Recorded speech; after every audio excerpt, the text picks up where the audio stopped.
Podsmashers of the internet, and welcome to another episode of 80-bit Podsmash, where gaming goes to grab a beer. We are your hosts. Penguin and Termite. I'm Penguin. I am Termite. And we are a weekly video game podcast where we smash together topics you care about with video games. Conversations about them and stuff. News about them and stuff. We talk about all kind of fun things. Yeah. We're starting a brand new series tonight. We are putting the soul in console. It is a new series where we will dive deep into a single console. We'll talk about hardware, we'll talk about notable games, we'll talk about its effect on the gaming industry and its influence on our culture. And the way that we will progress through the series is we're going to pick a manufacturer and stick with it until we've done all their consoles. So, contrary to what you might expect, we are not starting with Nintendo. We are going to be talking about, as you probably saw in the title, the Sega Genesis today. Sega. So we'll do Sega Genesis, Sega Saturn, and Sega Dreamcast. Yep. Correct? And we skipped the Master System, which was prior to the Genesis. Yeah. We'll get there. We'll get there. Yeah. So we're kind of jumping in the middle. We're not going in chronological order. But we'll stay with Sega for a while. Yeah. We have a lot to talk about with Sega. Coffee, tea, Sega! That's one of the commercials? No, it's from a show called Letterkenny. Oh, okay. It's a comedy, and one of the characters, there are a handful of characters who are skids, which is the local terminology for meth heads. Okay. And like slang for meth heads. Mm-hmm. And but they're like all gamers. Like that's their thing. Is like they smoke meth and then they go play games. Wow. So one of the quotes though is one of the characters goes, "Coffee, tea, Sega." Cool. I hope you like that show. It's funny. You guys like that show? It's really good. Penguin likes it too. We are where gaming goes to grab a beer. Goes to grab a beer, not meth. Right? And we are we're just drinking repeat beers. He's got Blue Moon and Moment on the Lips. I'm pretty sure it's the same exact beers we drank last time. You said that so fast. Moment on the lips. And you said that with an accent that's probably incoherent. You are drinking a Moment on the Lips. I think it's your last one. Mm-hmm. You had that in October, dude. Like, it's good. You bought that like back in October. It's now a couple months aged. Yeah, you had it for so long. We had a lot of fun beers over the holidays, and I'm trying to cut back some spending on beer because I bought a lot of fancy beers that we've talked about on this show. Mm-hmm. So I'm cutting back, scaling back my beer craziness, and so we're just finishing up our leftovers from holiday parties and gatherings and such. So I am drinking the Blue Moon from the Developer Coders Conference that I spoke about in the past already. So, we're going to kick you guys off with some news. Yes, there's a lot to talk about today. Today was like a slur. Like if we had... a flurry? Slurry? A Slurpee? What is this show even about? If we had 7-Eleven drinks, apparently. If we had recorded this a day ago, we would have been like, oh man, slow news week, don't have much to talk about, but... Boom. Today happened. So today did happen. Talk. Yeah. Prior to today, actually, the Pokemon DLC announcement happened. That's fair. That would have been our one piece of news had today not happened. So there are 2 new Pokemon DLC packs. First off, it was announced. I'm going to quote a Polygon article to kind of give you guys the rundown by Nicole Carpenter. 2 different expansions, the Isle of Armor and the Crown of Tundra, will be released in June and fall, respectively. Game Freak is foregoing the system it's previously used for its main series games, releasing new expanded games later in the release cycle. Instead, the 2 expansions will open up the Galar region using a player's existing save data. This is amazing. Players can expect new gyms, accessories, and of course, more Pokemon. In the Pokemon Direct, Game Freak said it'll add more than 200 creatures. The Pokemon Company and Game Freak showed off new legendaries, new Gigantamax forms of existing Pokemon, and brand new Pokemon that will debut in expansions. Free updates will be released alongside the 2 expansions, which will let people who don't have the expansion packs get the new Pokemon. What do you think about all that? Nice. Sounds very live servicey. Live service. It kind of does. It's the first time, like the article said, it's the first time Pokemon's kind of taken this direction. Usually there's a third entry released, like Crystal, Yellow, Platinum, Emerald. I'm trying to go through all of them, where you have to start an entirely new game. You have to pick a new starter. You have to run through the entire game again, and there's different new features added. They're usually improved. So this time they're taking a different approach, and they're just going to add a nice DLC pack to the existing games. So it's kind of neat that the Isle of Armor, whether you have Sword or Shield, you have to be careful which one you buy, because it does match with the current game you own. So if you buy, I have Pokemon Sword, I could mistakenly buy the DLC the Isle of Armor for Pokemon Shield, and it would be useless to me because I don't have Pokemon Shield. So that's kind of interesting. Dexit, that's the word I was looking for. All of you Dexit people out there who are super, super mad that the entire National Pokedex isn't in Pokemon can now rest a little bit easier because there will be 200 new Pokemon from the existing previous generations that didn't exist now are added to Pokemon Sword and Shield, as well as new Gigantamax forms for your starters, for example. They can now Gigantamax, which sounds pretty cool. It looks really great. I can't wait for that. The last tidbit of news about all of that was there will be free updates released alongside the 2 expansions. So if you don't own the expansion, you don't want to buy it, you can still get those new Pokemon from people who have bought it. So there's what's the trade called? That's like good luck. Like you just send a Pokemon out. I forget what it's called. Just a random surprise trade. Surprise trades. So you could potentially get these 200 Pokemon from surprise trades, or if your friends bought the expansions, you could link up with them and get the new Pokemon added to your game. So that's pretty cool. It's a good move on Pokemon. I think this is actually kind of fun.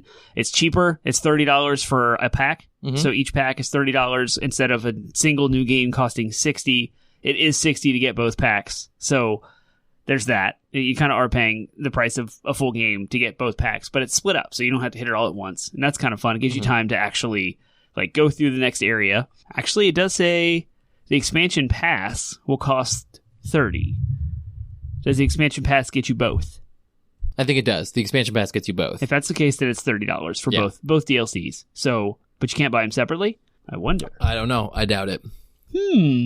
So, any thoughts? Did you watch the video? Do you see all the... I didn't, but I did see I looked at all the information later. I saw the Gigantamax Pokemon. I think people are freaking out that Inteleon's got a gun. Yeah, it's... But okay. I'm like, come on, Blastoise. And the new Blastoise Gigantamax has like 18 guns on it. So water Pokemon have been gangsters since Generation 1. Let's be real here.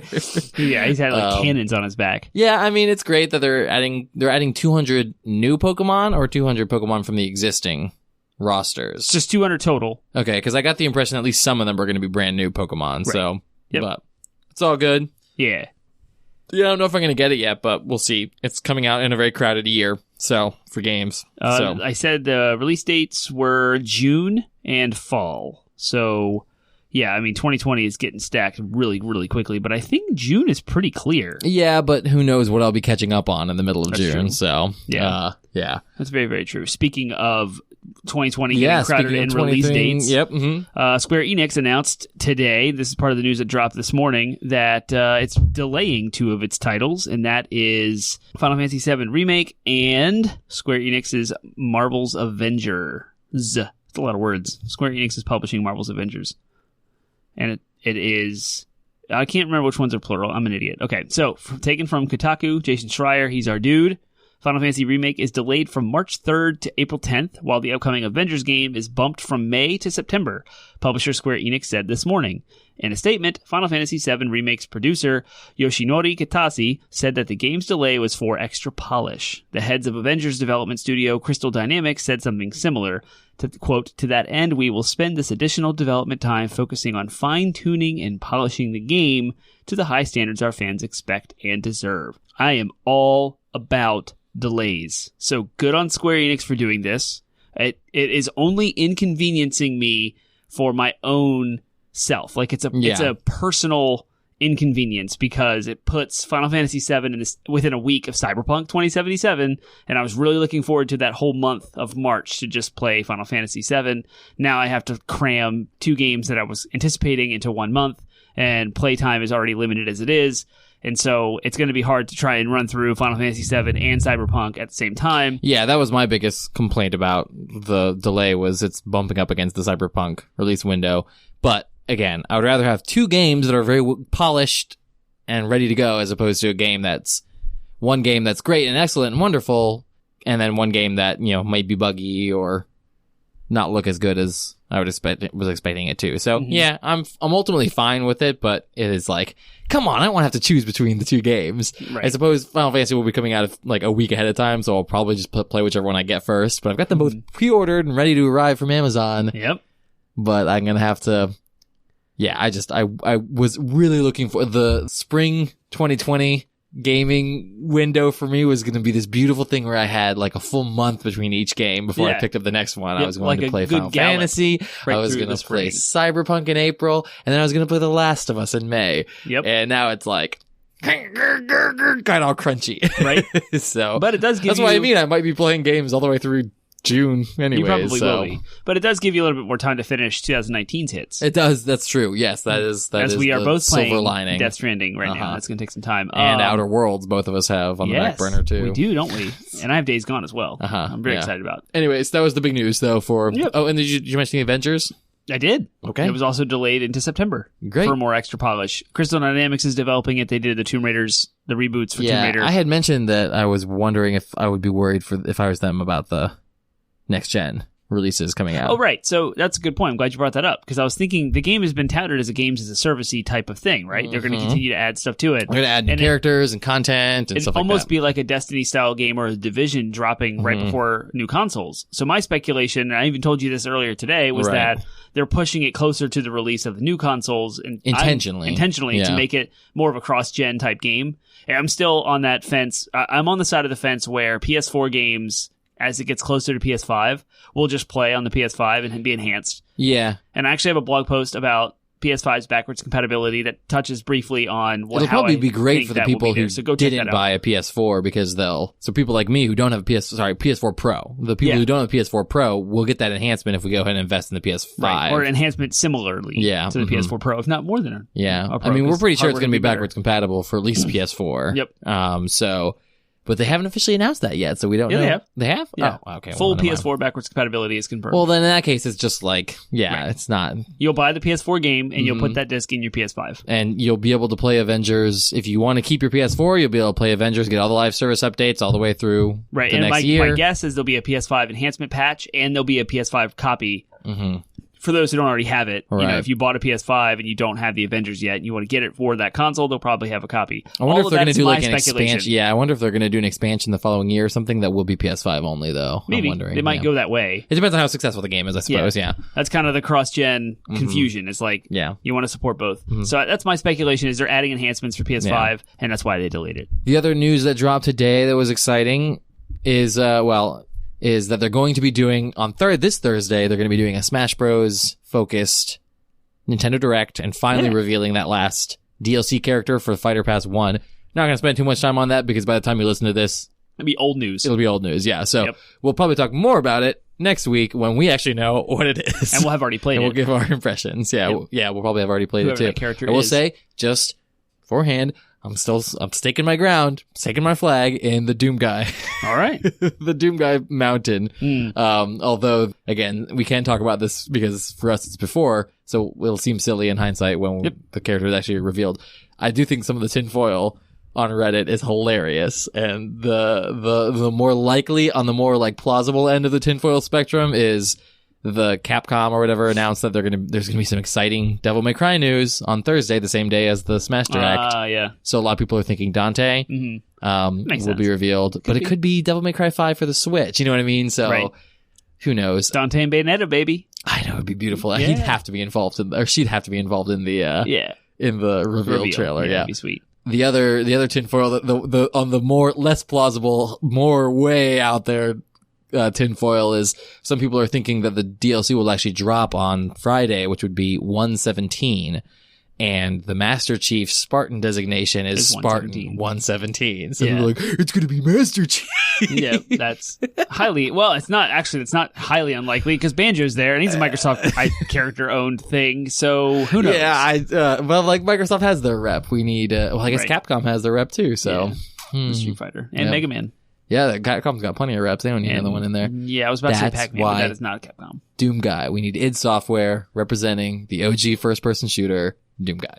Well, all right. My prediction is that it'll be a completely character out of left field that no one ever predicted. Like Terry. Yeah, but if you see the pattern, it's been highly sought after, well-regarded game, Persona 5, Joker. Then not as popular in America, Dragon Quest hero. Then incredibly popular first Western character, Banjo-Kazooie. Yeah. And then more popular in Japan, not so popular in America, Fatal Fury Terry. if the pattern holds, we'll be getting a highly anticipated, highly sought after Western character. You have your as tinfoil well. hat on, sir. I have it, and I'm not taking it off. And when you're listening to this, you'll be shouting into your speakers exactly who the character is and telling Penguin Man to be quiet. All right. We can move on to your last bit of news, I think was also another important thing. Sony is once again skipping E3. Big news. That's new console launch year. May not seem like it's big news, but it's big news because it is another nail in the coffin of E3. Yep. Yeah. As it continues, these developers continue to go the route of Directs, Nintendo Directs, Sony's State of Play. It's easier to reach your customer base. He just showed me that Amazon... I just got an email from Amazon saying my date changed for Final Fantasy and I'm sad. Yep. Confirmed. April 10th. It's only real when Amazon says it's real, right? That's right, yeah. It strikes you. So this is a Kotaku article, also Jason Schreier. Sony will skip E3 again this year, a major blow to the annual video game conference in a year that will also see the release of the next PlayStation. Instead, Sony said today the corporation will attend, quote, hundreds of events throughout the year to talk about the next-gen PlayStation 5. It's safe to say it will also hold its own events. We have great respect for the ESA, that's the Entertainment Software Association, as an organization, but we do not feel the vision of E3 2020 is the right venue for what we are focused on this year, a spokesperson told GamesIndustry.biz. So if you want to know more about that, go to GamesIndustry.biz. My thoughts on this are good for Sony. I think it's a very smart move. Get away from the noise of E3. Get away from all the crazy announcements. Stand out on your own by yourself. Their problem with E3 is that it's just not consumer focused and that it's industry focused. If it was more consumer focused and a big party for the game culture, they'd be there. So their intention isn't to stand out of the crowd. Their intention is to have more consumer focused events. So it's like, I don't know. I agree it's still good for them. Yeah. I agree that ultimately they're making a smart decision. I just think that, like, why is the ESA so reluctant to change E3's scope when, like, or why are they trying to please everyone when it's like, I don't know, it just seems like more and more people, I mean, Microsoft doesn't seem like they would have a problem with it becoming more of a consumer focused event because that's what their whole thing is. Yeah. Like, it's just weird to me. I think there was an announcement last year that they are expanding their journalism pass days, their exclusive journalism days. They're expanding that by an extra day, and they're also opening up E3 with more consumer and that's badges. what I mean. So I feel like it's going in that direction, so I don't understand. I feel like PlayStation and Sony's getting their way. It just seems like it's a drama over something. There must be stuff going on behind the scenes because it seems like there's more drama around something that's much ado about nothing, if you will. It seems like there's much ado about nothing right now with things just being... It seems like things are being blown out of proportion, but maybe there's more things going on, or maybe I don't have the full picture as someone on the outside looking in. What I understand, if you want to cover E3, is say if we were 80-bit Podsmash and we were big enough to go to E3 and cover it, right, full time, we would split up and we would each have like 10-minute appointments across 50 games, and we'd have to come back and give our impressions on all of it. And it's going to be a giant mixed bag where we've just dabbled a toe into all this stuff. Right. And from Sony's perspective, they're like, if we're going to control the message and we want people to experience our games and our PS5 and all the cool stuff that we have to show, we want people to have hours to sit with our games and like really dive in and have less exposure across the board, the spectrum. So you don't have Nintendo and Microsoft, EA, Activision, and Ubisoft clouding us. It's Sony, right? And so I think for all of us, for everyone that's consuming news, that's good. For Sony, that's good. But for the ESA trying to, drag along this kind of limping E3, not so good for ESA. Yeah. But we'll see what happens. We'll see what happens. Yeah. I think E3 is on its last... I think it's on its way out. Way out. Yeah. Sadly enough, because bye-bye. It was always a bucket list dream for me to ever go. Previous decades, yeah. All right, let's go ahead and move on to our next segment then. E3 going away may not be our favorite thing, but doing this podcast is our favorite thing. Doing this podcast is our favorite thing. Favorite Things. Favorite Things is a segment of our show where we just like to share and update with you whatever our favorite thing is this week, the thing we're digging and we're excited about. And you know what I was thinking about adding in the explanation? We don't have to say this every time, but it's a chance for us to talk about something that's not video games if we want to. Yeah, that's true, actually. Yeah. So do you have a favorite thing?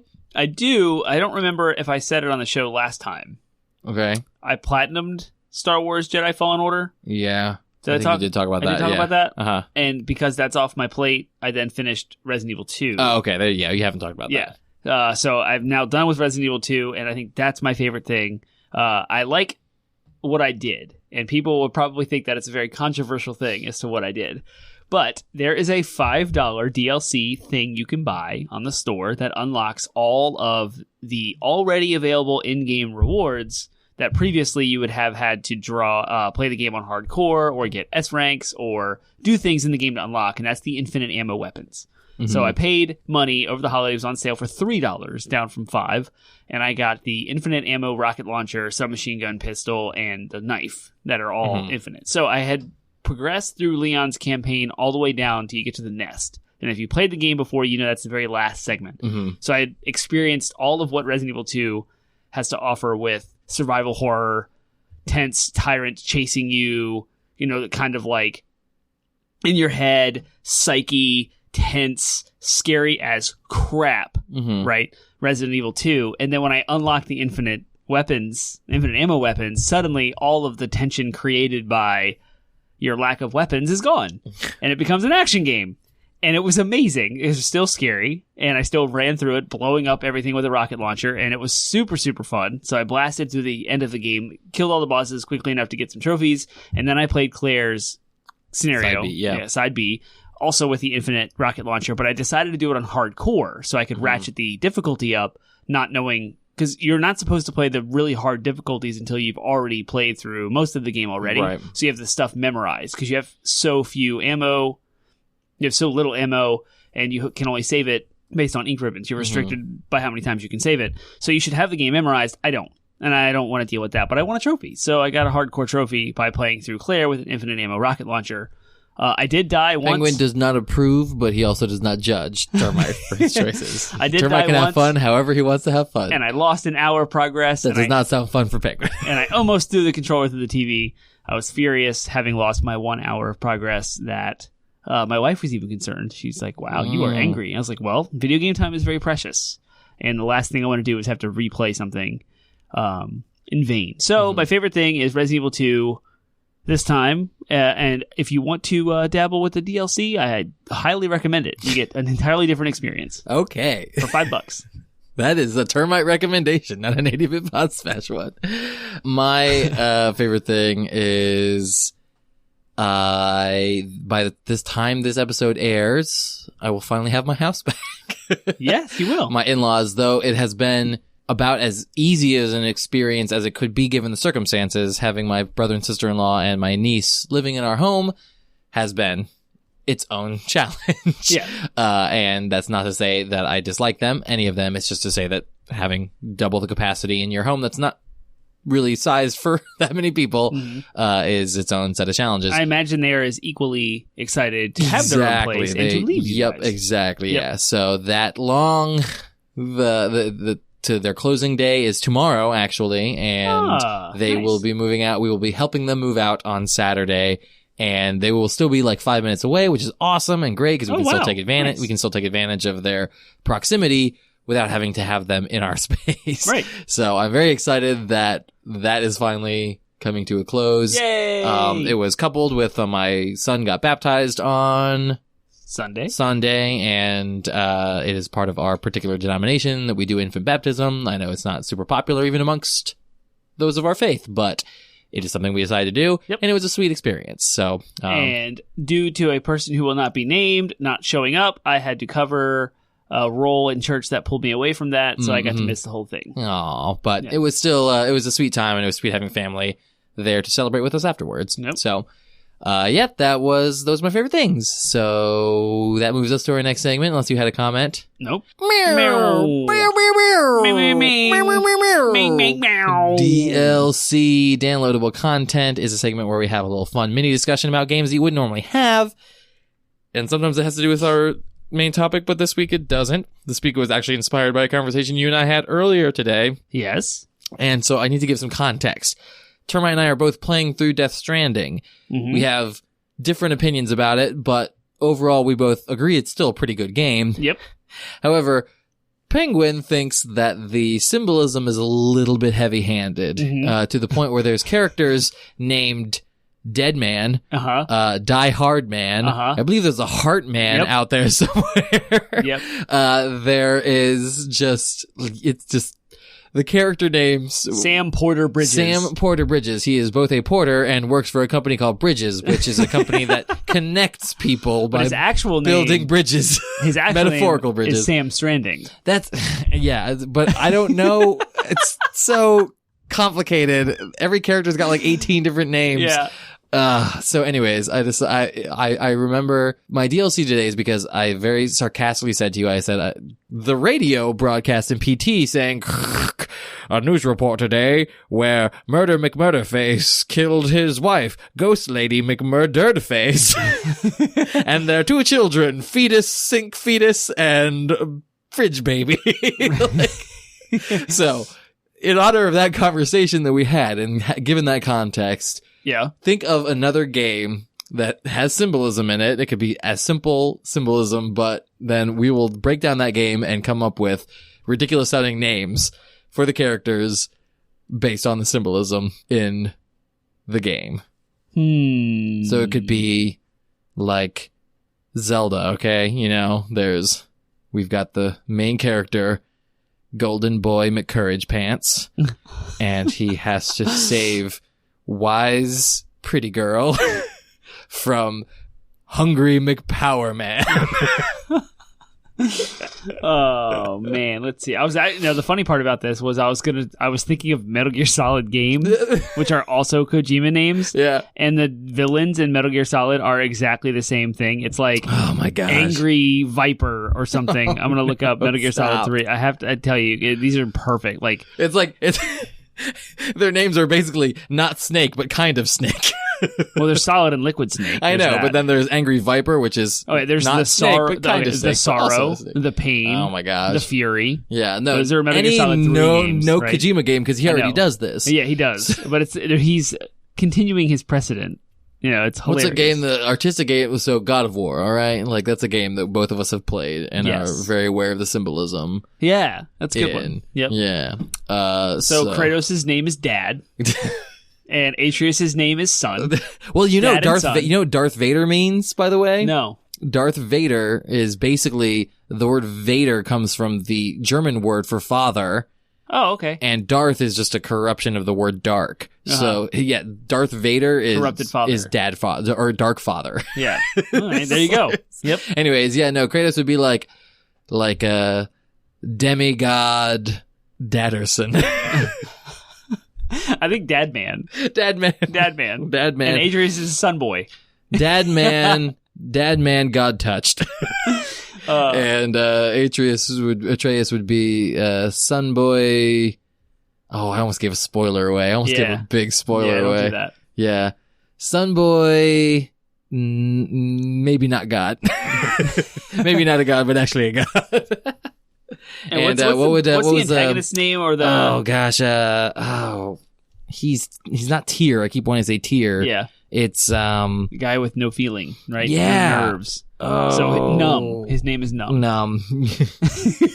Numb God cursed. Yeah, that's it. Cause Freya. Yep. Yeah, and then Freya would be Numb Curse God. Those are his 2 names. His Numb Curse God. There you go. That's it. That is our Hideo Kojima-fied God of War. If Hideo Kojima were to write God of War, that would be what Those it would be his names. And Zelda, I guess. So, there we go. Yay, that's DLC! DLC. Okay, we are putting the soul into console. And the we are talking console about that we are going to talk about is the Sega Genesis. Sega Genesis. What kind of soul does the Sega Genesis have? Yeah, so... Sega! Coffee tea, Sega! I'm gonna do that for every one of these. Well, Sega the ones that we commercials, do. like the marketing campaign for the Oh, time, yeah. was that like Sega, Yeah, just very like, aggressive and super, edgy, like in yeah. your face and Mhm. edgy, right? All right, so There's a reason for that too, but we'll get the into Sega Genesis was Sega's. What is the Sega Genesis? Tell me. Sega's second console, Mhm. which Genesis means first, so that's confusing right off the bat. Like Xbox One. Exactly. Oh, what a pain. Who knew? So wait, they're just carrying on a long tradition of confusing consoles. There you go. Sega was a Japanese company with an American, there was Sega of America, Sega of Japan, so 2 entities here. Do we know what Sega did before The Master They System. were a video before they were a video game, though, or were they founded as a video game? I think they were founded I'm as gonna look a it video up while game. you should do do that. Yeah. All right, so the Sega Genesis itself came out in 1989 as a direct competitor to Nintendo's Nintendo Entertainment System. The console wars were rife in this generation. Nintendo's response to that was the release of the Super Famicom in 1990. Prior to that, we had Nintendo with their iron fist in the video game industry, controlling every aspect of video game development, where Nintendo had quality assurance procedures such that if you were a developer and you wanted to develop games, you had to buy the cartridge from Nintendo, you had to submit your software to Nintendo for quality assurance purposes and testing to make sure it was verified. It had Nintendo's seal of quality. So developing a video game for the Nintendo was super expensive and tightly controlled. Sega came out with their Genesis and was saying, come develop games for us. We don't control any of this stuff. You buy everything yourself from whoever manufactures the things, and you can put whatever game you want on our console. And it was very loosey-goosey, very free, very hip, if you will, and very aggressive. And that was kind of their whole shtick. It was like breaking the rules, breaking trends, very 80s, as we discussed in our Gaming by the Decades episode. So that was 1989. The console launch price at the time was actually $189, which with inflation is equated to about $392 in today's money. So $400 for a console, it sounds about right.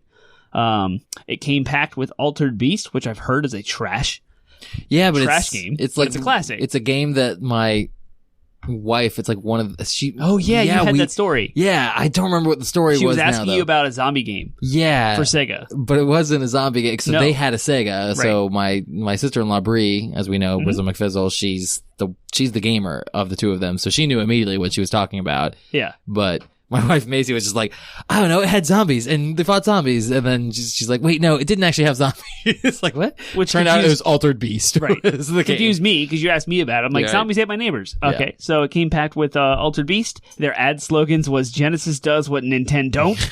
And they also coined this blast processing phrase, which I'll get into because that's actually a thing. And then, so the best-selling game itself for the console was Sonic the Hedgehog 1. That came out as a direct opposition to the Super Nintendo. So this console came out in 89, the Super Famicom came out in 90, the Super Nintendo, as we see it in North America, came out in 91. To answer the question really quickly, by the way, and this isn't a deep dive on Sega itself as a company, so it won't go too far into this, but to answer the question, this company was started in 1940 by American businessmen, and it was originally called Standard Games, and they were trying to provide coin-operated amusement machines and slots and stuff like that. Yeah, they were an arcade company. Yeah. Yep, there you go. That's it. I knew that. Yeah, at some point they acquired assets in Japan and became Sega. Right. But their original aim wasn't to make video games, but they were still involved in games with coin-operated slots and stuff. Right. Just interesting. But Sega did have a history in arcades before any consoles were made. Absolutely. Like they were in, So they were bringing their arcade experience to the home. So the whole Sega Genesis line of consoles sold about 30 million, and they released 900 plus games on the console. Hardware-wise, it had a Motorola 68000 processor running at 7.6 megahertz. This is so painful to look at now. Yeah, it's crazy how much technology progresses and how quickly it does. Because megahertz. 7. Just 7. So if you guys don't know, most processors today are over 3 gigahertz. Yeah. So think of 3 gigahertz as 3,000 and 7 megahertz as 700. Yeah. That's the comparison that we're talking about here. Like that, we've scaled a lot. Yeah. And if you overclock processors today, you can even get into the 5 gigahertz range. I mean, what's like, it's like 5,000.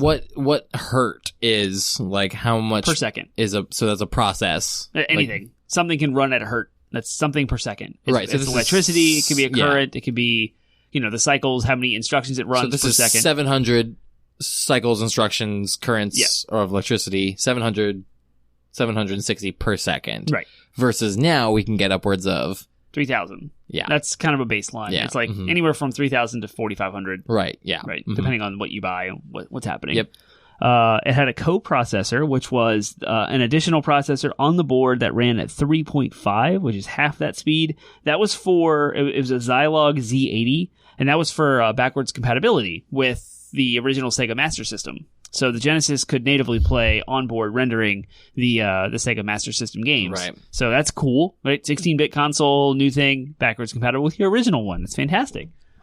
It had 64 kilobytes of RAM.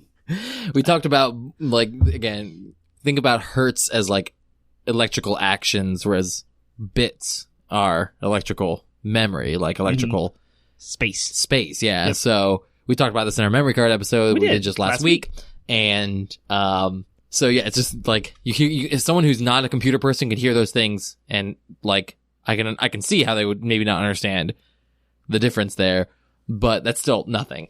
Right. So kilobits is kilobytes, Yeah. right? So bits versus bytes is just a matter of the amount of one byte is 8 bits. Yeah, exactly. So this is 64,000 bytes. Yeah. So 64 times 8,000 bits. Right. But anyway, Yeah, I put actually 68,000 bits. So that now I think our PlayStation 4s have 512 gigabytes. That's exactly. 512,000 bytes. This is 6,400 bytes. Yeah. Yeah. And that's just, and again, that's another, both processors and with their hertz and RAM with their bytes are about speed. So this isn't even about space, because as we talked about the distinction in our memory card episode, this is just about how much information the RAM can hold, the memory can hold, just to hold it and have it ready to go. Right. Not even like store it. We're not talking about storage, long-term memory. This is basically short-term memory of the console in order to complete tasks quickly. Yep. It could do. It's what the developers have kind of as their limits. Kilobytes, sorry. Mm-hmm. Yeah. Mm-hmm. Developers have to abide by this. If you want to make a game, you have to make a game that doesn't use more than 64K bits. I'm sorry, 64 bytes at a time. With the stuff it's rendering on the screen. When you have things like life bars. But at the time, it's what they were able to do, and it was cutting edge for 1989. Yeah. Mm-hmm. Crazy to think how far it's changed. Life bars, equipment, any stats, anything you do, character, like all of that had to take up just the 64 kilobytes of space. So the Z80, which was for backwards compatibility, had 8 kilobytes for its Sega Master System backwards compatibility. The VRAM was also another 64K. That is specifically for rendering pixels in certain colors. So each pixel, like that's all VRAM is. It's just to make the image on the screen.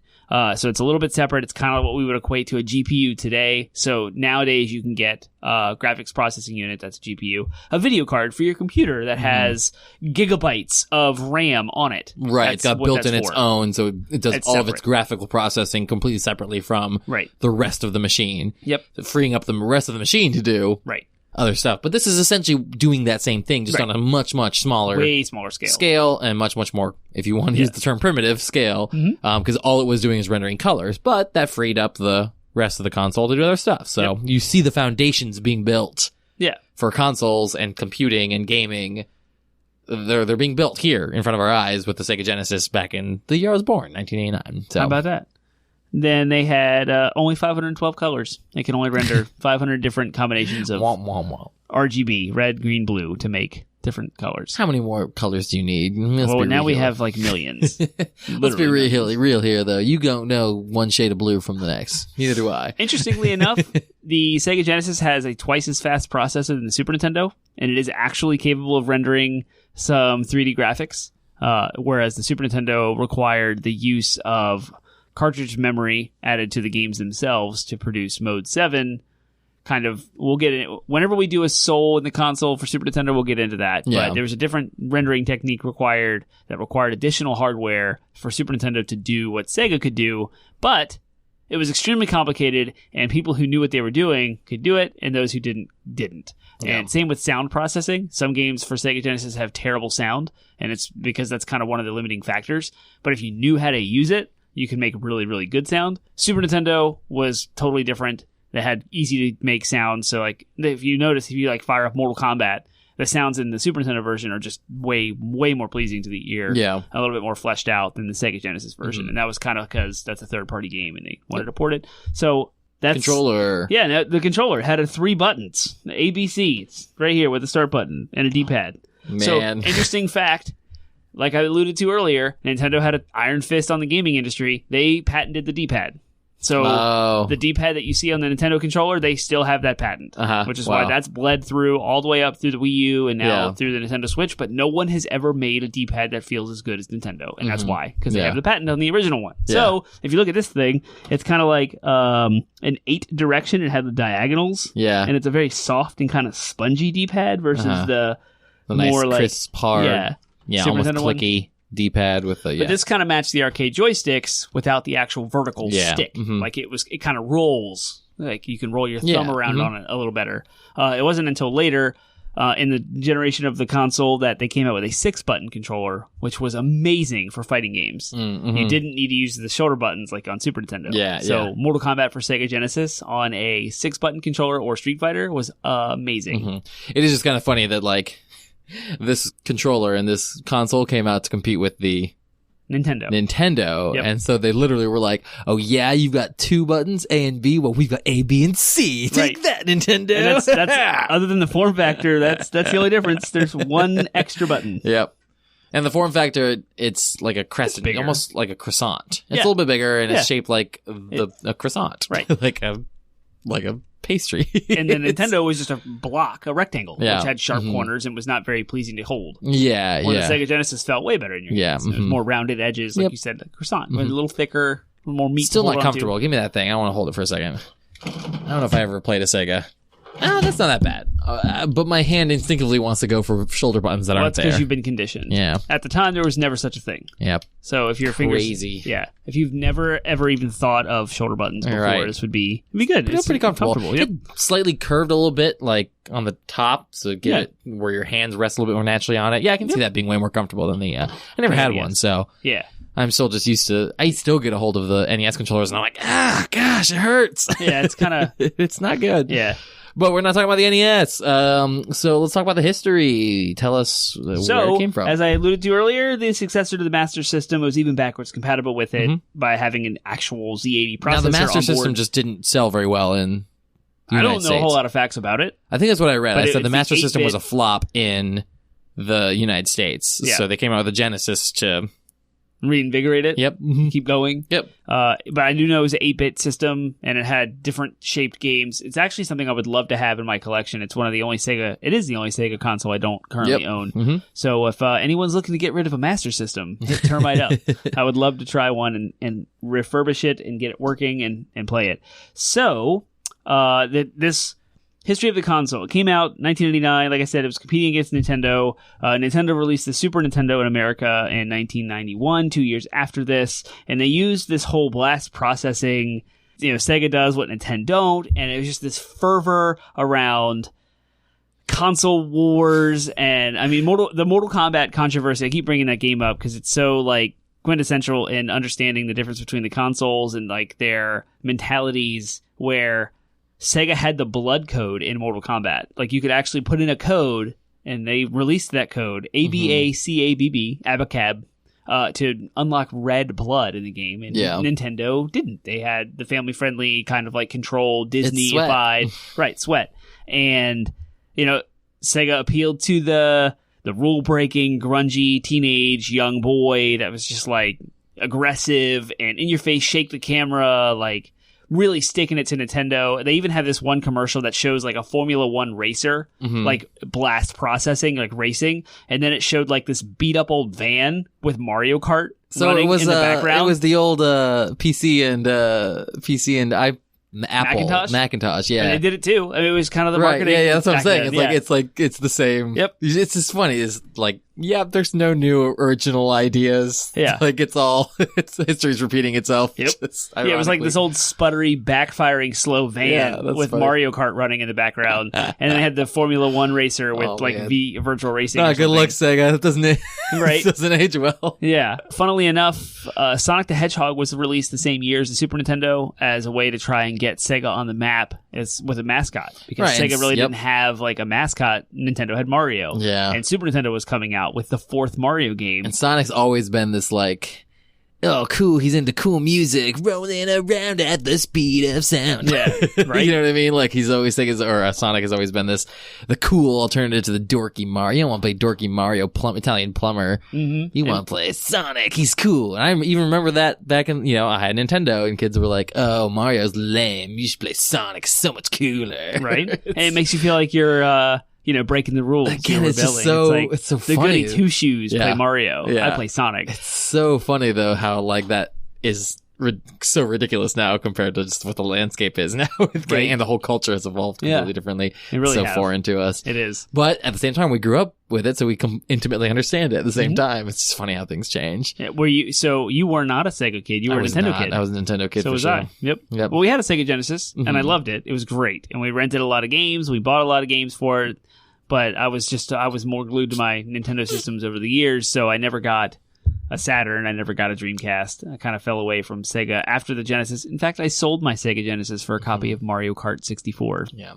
So, did you want to talk about blast processing? Because you have a good question there. Is it real or was it? So it was PR fluff based on one aspect of technical detail. Okay. And I'm sure how this came up. I'm not sure. This is speculatory in nature. But imagine yourself in a board meeting where you have one PR representative who's like halfway paying attention, falling asleep to the drones of the technical dudes talking about stuff. And what they were saying is you can blast the processor with a huge amount of data at one time, and you can cause the queue. So a queue in low-level programming terms is like maxing out the RAM, and you're kind of like causing the processor to stop processing and deal with the queue, the line of stuff that's to do with it. So you're overloading it with more data than it can handle. Sure. And so you would slow the game down or the frame rates down. You would slow the speed. At the same time, CRTs and how they work, how they function. Yeah. They have an electrical gun that prints to the pixels from left to right, top to bottom. Okay. And at the very bottom of the screen, there's a signal that goes out that's basically you have to tell the CRT monitor to start over. Like you've rendered your image, go back to the square one. Go back to square one and render a new frame. And this happens at the hertz that you see the frame. So it's like 45 frames per second, 65 frames per second, whatever that was how fast each screen would render. And it would render left to right, top to bottom. So with that, you have the VRAM I talked about earlier. There's this super low level way of apparently you can overload the processor and you can cause a delay and you can actually like render something differently with that time. I don't even know the technical details. Sure. But the blast processing came from someone hearing that probably and was like, "Oh, cool. You can blast the processor, blast processing." It actually has nothing to do with sounds cool and smart at the same time. Yeah, blast and so, processing. PR just took that and ran, but it actually has nothing to do with the speed. That's There's so no funny. It's not overclocking. That's something that with the internet they never would be able to get away with. Yeah. Ever. Like, Never. So it was fake. It was PR, but it was also because of something real. Right, yeah. Interesting. Fascinating. And very, very few. In fact, there was no commercial games ever. The 900 I talked about earlier that were released worldwide, not a single one actually used that. And it wasn't until way later that hackers got involved, did some homebrew and some like homemade games for it. And took it all apart to actually figure out the formulas that they needed to do to utilize that ability and do some really cool stuff with it. So if you care about that, check out Digital Foundry on YouTube. There's a whole retro video and details about all of that, all the way down to the pixel level, how that stuff works and the cool things they can do with it. So I just want to talk about blast processing because it was such a console wars PR BS. Like something that's only would have been possible in 1989 as opposed to that's and crazy. it speaks to the culture at the time. Yeah. All right. What was the impact and legacy of the console? So the console wars were its major contribution. I mean, that's like without saying the fact that Nintendo finally had someone who was actually taking its lunch money, taking them to task. Yeah, and successful at doing it because Nintendo had the monopoly in the video game space. You had Genesis was out there. Sega was all over the phones with Walmart, with Kmart, with Toys R Us, trying to get their console and their games on the store shelves. And they were fighting tooth and nail at the retail level. They were fighting tooth and nail at the business level and at the marketing and the PR. So all of that, it just really, really set the stage for our modern video game landscape where we have PC, Microsoft, Sony, and Nintendo all competing for this. But it added to the kind of bubble in video games we see today where it's ubiquitous. Like gaming is actually a part of pop culture now, legitimized. And where at the time it was still a kid's thing. It was still kind of a toy or, no one really took it serious. But we take it serious today because of the stuff that happened back then. Yeah. So that's a huge cultural influence just in Sega taking Nintendo to task. I also wanted to talk about the fact that Sonic 2, when it came out, Sonic 2, as it was planned, it was this big deal. It was huge. Sega was putting a ton of money into it. So much that they wanted to announce a single release date for the first time in video game history. They wanted to have one day where Sonic 2 would be released at all the retailers to everyone around the world.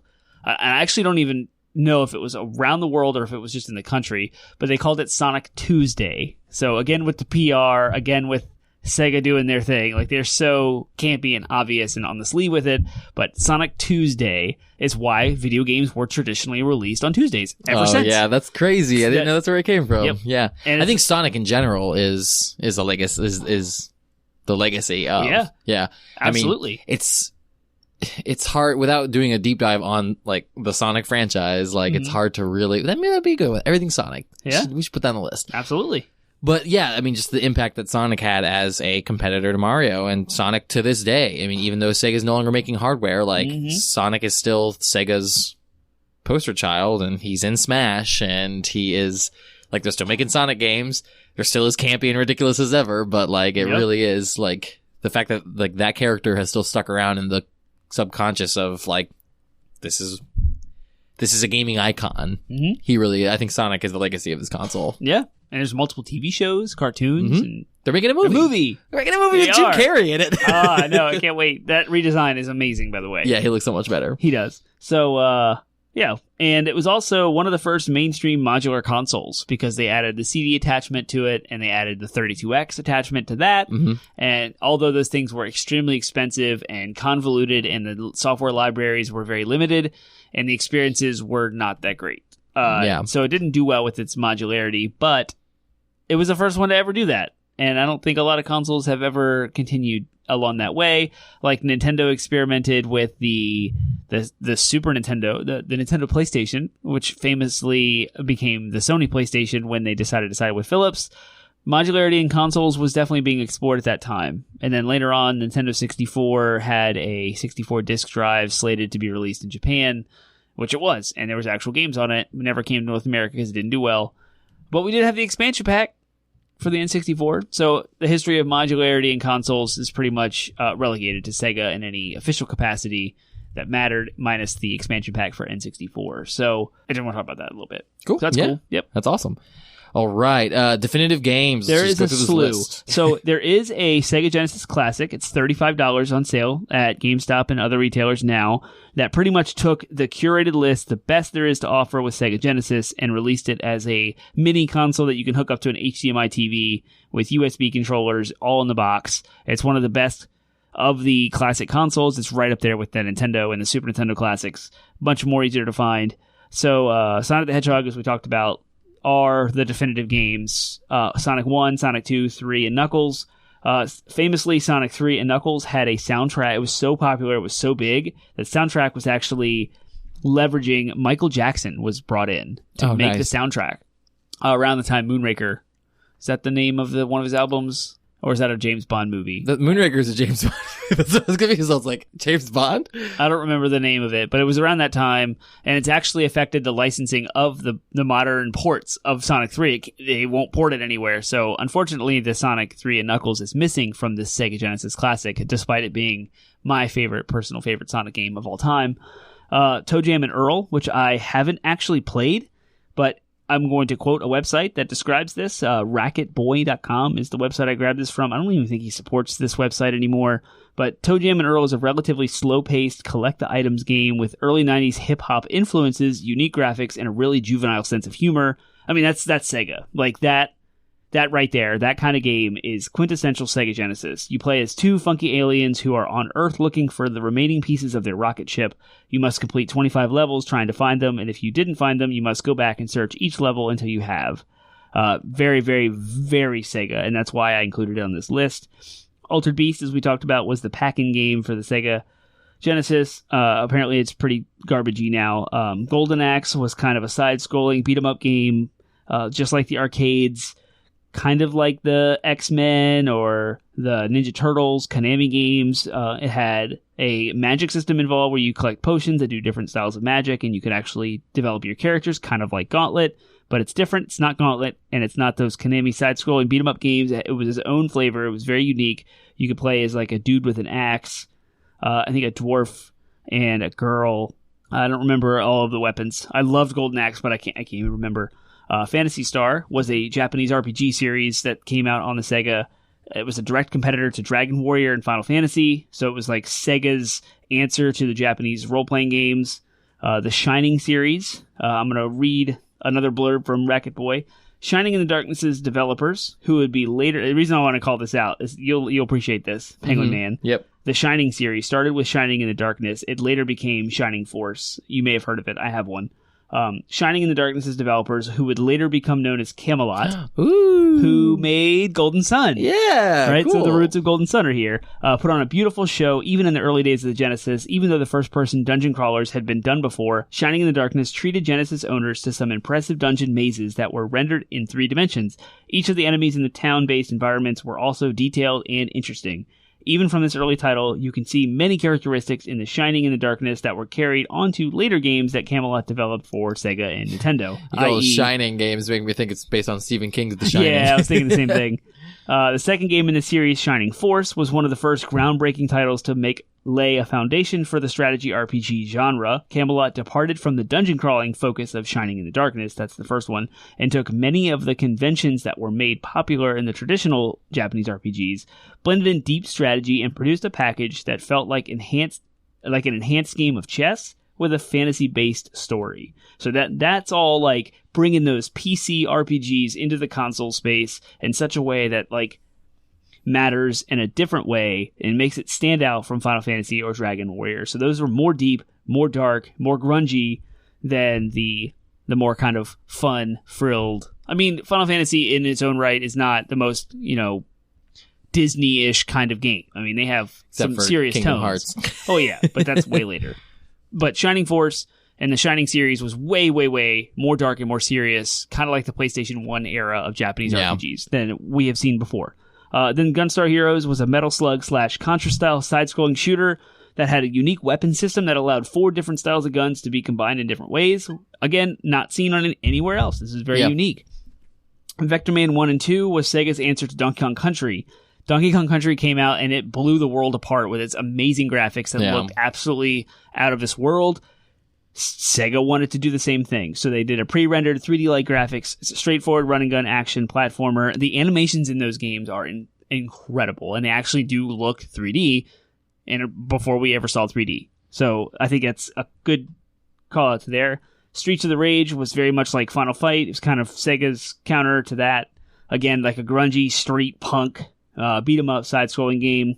Comic Zone, no game has done anything since. Comic Zone is a side-scrolling game where you go from frame to frame in a comic book, and it tells the story like a comic book with combat, much like Streets of Rage. And I really wish that was explored more. Like moving between frames in a story, like a graphic novel, like that's really cool. Yeah. Some games use graphic novels to like narrate between levels or like to progress the story, but nothing has ever done it like Comic Zone has. Yeah. It's really cool. Then we have, of course, Mortal Kombat with the blood code and the controversy that surrounds, a fighting game with violence. It got all the way up to Washington, and it's the reason why we have the ESRB ratings. So that was Sega did that. Hugely impactful. impactful. It was involved. It didn't do it. Echo the Dolphin and Shinobi. So those are some call-outs. And then I already talked about the Sega CD and 32X as being some innovative attachments and accessories that unprecedented and never repeated because they were super expensive and it's cool. Yeah, so it's a cool console. A lot to talk about. Yeah. Whew.